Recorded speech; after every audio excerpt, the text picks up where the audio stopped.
అనగనగా ఒక ఊళ్ళో ఒక గాడిద ఉంది. ఆ గాడిద పగలల్లా తన యజమాని వద్ద ఉన్న సరుకులను మోస్తూ ఉండేది. ఇక రాత్రైన తర్వాత ఎవరి పొలంలోనో దూరి కడుపు నిండా పచ్చగడ్డి మేసి తెల్లవారేసరికి ఇల్లు చేరుతుండేది ఆ గాడిద. ఒకరోజు రాత్రి ఆ గాడిదకు ఒక నక్కతో స్నేహం ఏర్పడుతుంది. ఇక కొన్ని రోజుల తర్వాత నక్క మరియు గాడిద కలిసి ఒక దోసకాయ పొలం చూసి ఇక ప్రతిరోజు ఆ పొలంలోకి వెళ్ళి ఆ దోస పండ్లను తినసాగాయి. ఈ విధంగా కొన్నాళ్ళు గడిచాయి. ఒకరోజు రాత్రి దోసకాయల పొలం మధ్యలో ఉల్లాసంగా తిరుగుతూ గాడిద నక్కను చూసి ఇలా అంటుంది, మిత్రమా, ఆకాశం వెన్నెలతో అంతంగా ఉంది. ఈ ఆనంద సమయంలో నేనొక పాట పాడతాను విను అని గాడిద నక్కతో అన్నది. ఆ మాటలకు నక్క, మామా, ఆ పని మాత్రం చేయమాక, నీకు పుణ్యం ఉంటుంది. మనం దొంగ తిండి తినడానికి వచ్చాం, పండగ చేసుకోవడానికి రాలేదు. దొంగతనం చేసేవాడు మళ్ళాంటి వారు రహస్యంగా తమ పనిని జరుపుకొని పోవాలి, కానీ ఈ విధంగా చేయకూడదు. తగ్గేవాడు, తుమ్మేవాడు, నిద్రపోయేవాడు, తిండిపోతూ రోగిష్టివాడు దొంగతనానికి పనికిరారు. నీ గొంతులో నుండి వచ్చే శబ్దం చిన్నది కాదు, ఆకాశంలో విమానం పోయినట్లుగా చాలా దూరం వినిపిస్తుంది. ఈ దోసకాయ పొలాన్ని కాపలా కాసే వాళ్ళు నిద్రపోతున్నారు. వారు కనుక నిద్ర లేచారో మనల్ని బంధించడమో లేదా చంపడమో చేస్తారు.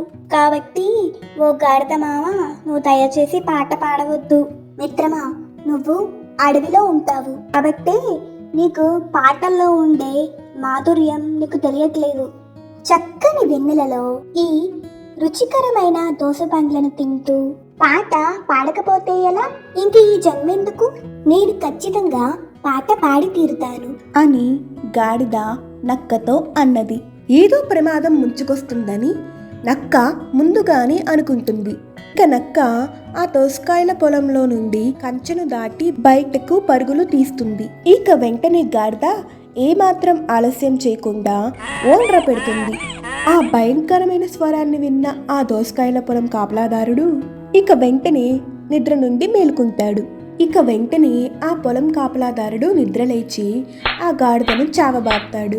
ఇక ఆ గాడిద కింద పడిపోగానే ఆ గాడిద మెడకు ఒక తాడు కట్టి పక్కనే ఉన్న ఒక చెట్టుకి కట్టివేస్తాడు. ఇక ఆ కాపలాదారుడు నిద్రపోతాడు. కుక్కలను, గుర్రాలను, గాడిదలను ఎంతగా కొట్టినా ఆ దెబ్బల బాధ వాడికి క్షణకాలంలోనే పోతుంది అని శాస్త్రం. ఇక గాడిద క్షణంలో మెలకువ తెచ్చుకొని ఎలాగోలా ఆ చెట్టుకి ఉన్న కట్లు విప్పుకొని ఆ పొలానికి వేసిన కంచెను నెట్టుకొని మరీ పరిగెడుతుంది. ఇక నక్క గాడిదను చూసి చిరునవ్వుతో ఇలా అంటుంది, మామ, నేను వద్దన్నా పాట పాడినందుకు నీకు మంచి సత్కారమే జరిగినట్లుందిగా. ఒక బంగారు గొలుసు నీ మెడలో వేసినట్టున్నారే అంటూ నక్క గాడిదను ఎగతాళి చేస్తుంది. అనగనగా ఒక అడవిలో ఒక ముసలి పాము ఉంది. ఒకరోజు ఆ పాము ఒక చెరువు దగ్గరికి వస్తుంది. ఆ ముసలి పాము చెరువు దగ్గర ఎన్నో వందల కప్పలు ఉండడాన్ని చూస్తుంది. కప్పల్ని ఒకసారి చూసిన ఆ ముసలి పాముకు ఎలాగైనా వాటన్నిటిని తినాలని నిర్ణయించుకుంటుంది. ఇక ఆ పాము బాధపడుతున్నట్లుగా నటిస్తూ ఆ కప్పల దగ్గరకు వెళ్ళి వాటితో ఇలా అంటుంది. ఆ పాము అక్కడికి రావడంతో ఆ కప్పలన్నీ భయపడి పారిపోతూ ఉంటాయి. ఓ కప్పల్లారా, భయపడకండి, నేను మిమ్మల్ని ఏమీ చెయ్యను. దయచేసి మీ కప్పల మహారాజుని పిలవండి, నేను వారితో మాట్లాడాలి. ఆ మాటలు విని ఆశ్చర్యపోయిన కప్పలరాజు ఆ పాముతో ఇలా అంటాడు. ఓ పాము, నేనే ఈ కప్పల మహారాజును. నా పేరు జలుడు. నేను ఇక్కడే ఉన్నాను. నువ్వు నాతో ఏం చెప్పాలనుకుంటున్నావో చెప్పు. ఓ కప్పల రాజా, నేను చెప్పేది జాగ్రత్తగా వినండి. నా జీవితంలో ఆహారం దొరకడంలో నాకు ఎటువంటి లోటు లేదు, కానీ ఈ రోజు నుండి నేను మీ సేవకుడై బ్రతకవలసిన దుస్థితి కలిగింది. నా తలరాత ఇలా ఉంటే ఎవరు మాత్రం ఏం చేస్తారు అని ఆ ముసలిపాము అంటూ ఉండగా వెంటనే కప్పలరాజు ఇలా అంటాడు. ఓ పాము, నీకొచ్చిన కష్టమేంటి? మా దగ్గరికి సహాయం కోసం రావడానికి గల కారణం ఏంటి అని కప్పలరాజు ఆ పాముని ప్రశ్నిస్తాడు. ఆ పాము ఏడుస్తూ ఇలా అంటుంది. ఓ కప్పల రాజా, నేను నిన్న ఆహారం కోసం అటు ఇటు తిరుగుతూ ఉన్నాను. చీకటిలో ఆ దారిన వెళ్లి ఒక ప్రయాణికుడు నన్ను త్రొక్కాడు. వెంటనే నాకు ఎంతగానో కోపం వచ్చి ఆ ప్రయాణికుణ్ణి కాటువేశాను. విషం శరీరమంతా ప్రాకి అతను స్పృహ తప్పి పడిపోయాడు. వెంటనే అక్కడికి ఒక డాక్టర్ వచ్చి ఆ మనిషిని బతికించాడు. అతడికి మెలకువ వచ్చి వెంటనే నన్ను చూసి, ఓ పాడుపామా, నీకు ఆహారం దొరక్క ఏవైతే నువ్వు కప్పలను ఆహారంగా తీసుకుంటావో వాటికే నువ్వు వాహనంగా అవుతావు. ఆ కప్పలు దయదలిచి పెట్టిన ఆహారాన్ని తిని నీవు అలమటిస్తూ బతుకుతావు అని నన్ను శపించాడు. కాబట్టి నేను మీకు వాహనంగా ఉంటాను. నేను బ్రతికినంత కాలం మిమ్మల్ని మోస్తూ అటు ఇటు తిరుగుతూ ఉంటాను. మీరు దయదలిచి ఆహారం పెడితే అదే తిని బ్రతుకుతాను. దయచేసి నన్ను మీ సేవకుడిగా భావించి నన్ను కాపాడండి అని ఎంతో దీనంగా వేడుకుంటుంది. ఆ ముసలిపాము చెప్పిన కట్టుకథని అంతా ఆ కప్పలరాజు నమ్ముతాడు. ఇక వెంటనే ఆ కప్పలరాజు ఆ పాముని వాటితో ఉండడానికి అనుమతిస్తాడు.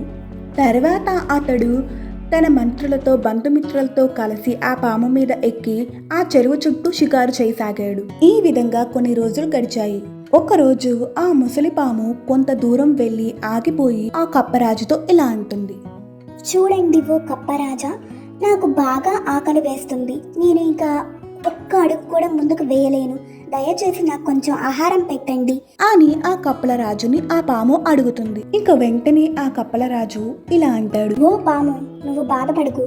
నువ్వు చెరువు దగ్గరికి వెళ్ళి కొన్ని కప్పలను తిను. అలాగే అని కడుపు నిండా కప్పలు తిని వచ్చి మరలా ఆ పాము ఆ కప్పలరాజును మరియు మంత్రుల్ని తన మీద ఎక్కించుకొని ఆ చెరువు చుట్టూ షికారు చేయిస్తుంది. ఈ విధంగానే ఆ పాము ప్రతిరోజు ఆ చెరువు వద్దకు వెళ్లి అక్కడ ఉన్న కప్పలన్నిటిని తినసాగింది. ఇక కొన్ని రోజుల్లోనే ఆ చెరువులో ఉన్న కప్పలు మొత్తం మాయమైపోయాయి. చివరికి ఆ పాము ఆ కప్పల మహారాజును మరియు తన మంత్రుల్ని కూడా తినసాగింది. ఇక ఆ పాము తన ఇంటికి వెళ్ళిపోతుంది. కాబట్టి మోసం ద్వారా ఎటువంటి వారినైనా మోసం చేయవచ్చు అని ఈ కథ ద్వారా తెలుస్తుంది. ఫ్రెండ్స్, ఈ కథ గనక మీకు నచ్చినట్లయితే లైక్ చేయండి, షేర్ చేయండి, సబ్స్క్రైబ్ చేయడం మాత్రం మర్చిపోకండి. Thanks for watching.